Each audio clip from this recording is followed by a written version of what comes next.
ఇచ్చేశాను.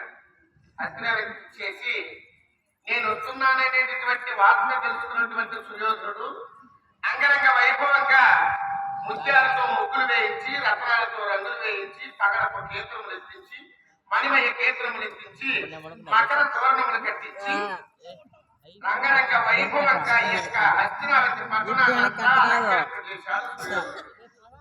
రాయబారిగా వచ్చినటువంటి వాడు ముందుగా వారంటే భోజనటువంటి కనీస ధర్మం నాకు తెలుసు కనుక విధులు నిట్టుకుపోయి మా మేనత్తగా లేనటువంటి కుంతీదేవికి నమస్కరించి తన కుమారుడైనటువంటి బాంధవుల యొక్క క్షేమ సమాచారం ఆమెకు తెలియజెప్పి రాయబారిగా వెళ్తున్నానంత. రాయబారిగా వెళ్ళిన తర్వాత రాయబారి విశేషాలు మా అత్తగారికి చెప్పి విధులు ఇచ్చినటువంటి ఆజ్ఞాపాధ్యాయులు సర్వస్వతంత్రుడైనటువంటి సుయోధనుడు ఉండగా నాతో మాట్లాడే ప్రయోజనం లేదన్నాడు. సుయోధనుడు ఆ స్థానంలో సుయోధనుడు వద్దకు వెళ్ళి ఇక నా రాయబారి విశేషాన్ని అతనికి తెలియజేశాడు.